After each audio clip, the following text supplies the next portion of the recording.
But first, the philosophical foundations of Bitcoin. Like, how do you see Bitcoin outside of just a basic protocol and a basic currency? It seems to be, like you said, it seems like sturdy ground. So, what do you mean by this? Yeah.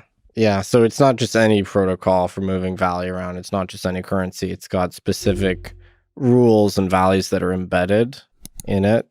And this is an important point, is the Bitcoin is the encoding of certain values, which are often misunderstood or not acknowledged necessarily. And so it's sort of impregnated with values. And what they are specifically is a topic of debate. And there have been civil wars fought over the values inherent in Bitcoin. One of them was, should Bitcoin be this cheap, scalable, at the base layer, low fee payments system with an emphasis on P2P payments, or should it be more of this like gold-like digital commodity that would eventually settle infrequently and mainly between institutions, right? So that's fundamentally a conflict of visions, right? So keep in mind that this is just one man's opinion. I don't speak for Bitcoin, right? So I would say the key number one value that's embedded in Bitcoin is the notion of non-discretionary monetary policy. So algorithmic monetary policy as opposed to human-based monetary policy. Satoshi was very clear about that. Bitcoin is an alternative to modern central banking, where you have constant tweaking, constant intervention, which Satoshi felt leads to credit bubbles and so on. So Bitcoin proposes a completely non-discretionary monetary policy, sort of decays over time. 50% of the coins were issued in the first 4 years, and then the next 25% in the next 4 years, then 12.5% in the next 4 years, until you get to 21 million units. And none of those numbers really matter. Like, it could have been 25 million units, and it could have been a more aggressive slope or a more gradual slope. But what matters is that this schedule was proposed even before the code was public. The schedule was proposed, and then we all collectively agreed to stick to it. And that is kind of a first for a monetary system. I mean, gold kind of has that property, right? Because the supply of gold above ground only really increases at 1% to 2% a year. So it's sort of inhuman, which is a good feature, right? You don't want to give humans that much control over it.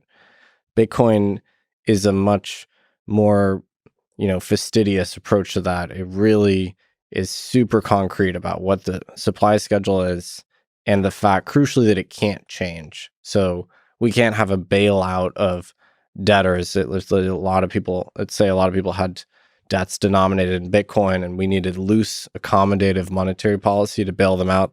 That's not possible. We couldn't have a jubilee denominated in Bitcoin, because the social contract that we've all, bought into and committed to is that it's non-discretionary. So that's sort of one of the first things. And I think ultimately that comes back to basically a strong respect for property rights. Because if we were to have unanticipated inflation, let's say, a really charismatic leader somehow commandeered Bitcoin and convinced everyone that we should have 30 million units and not 21 million, that would basically be dilutive on everybody that held Bitcoin and had opted into the 21 million set of coins. An additional 9 million unanticipated would have a dilutive effect on everyone else. And that would be a covert way of effectively stealing their purchasing power through inflation. Is that possible, that kind of thing? I mean, what's the mechanism of Bitcoin that resists that kind of charismatic leader? Well, we've had people that have had a lot of influence in Bitcoin in the past, and they've tried to make changes to the protocol, not as dramatic as that. But Bitcoiners have generally resisted those individuals, institutions, and Bitcoiners have a good track record of sort of staying true to those core values. So you mentioned values and like sticking to the monetary thing, but there's bigger values. There's almost like psychological values that are instilled in Bitcoin. You make a point that Bitcoin for many is a vessel, quote, for their expectations, hopes, and dreams. Can the Bitcoin protocol support this kind of complexity of the human condition? So like there's ideas of freedom that seem to be spoken about. There's a sort of ideas of I mean even love. Yeah. I mean some people kind of use it as a meme, like Bitcoin is love or something like that.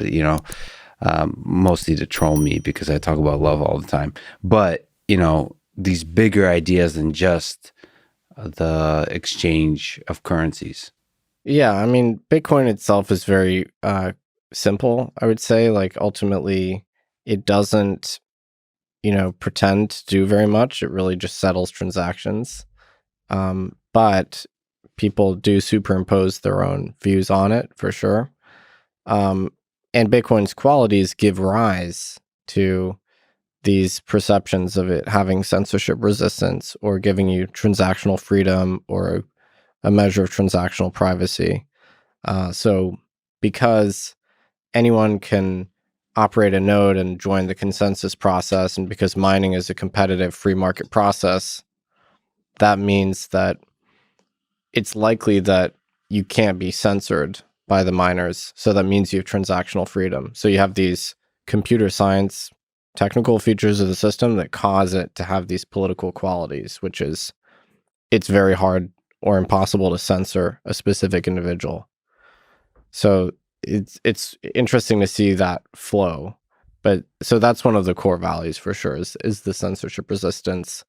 Then you have the fact that it's a cryptographic based system, and you can hold value in your brain by memorizing 12 words, for instance. That gives it seizure resistance, which is again a political concept. If you wanted to desert your jurisdiction with your wealth intact in your brain, that cryptographic feature of the system, the fact that it's built on public key cryptography and that you can encode a Bitcoin private key in 12 words, that gives it this political salience that you're now empowered relative to a despot, basically. Yeah, I mean, there's so many beautiful concepts behind cryptocurrency, behind Bitcoin, that stand for sort of freedom. Some of the basic things at the founding of this country.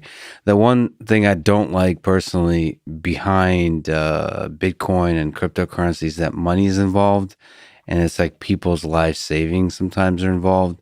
So there is naturally a kind of fear, a self-preservation, like instinctual kind of dogmatic thing that comes in where you're not the best of human nature. So you stop being a George Washington and you lose touch of the like foundational principles, which I think are beautiful, just like the founding principles of this country.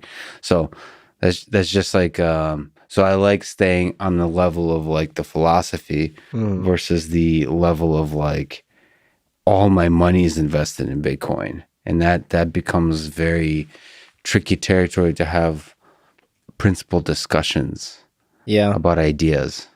Well, It's an interesting tension. I try to stay balanced despite being very exposed to Bitcoin. So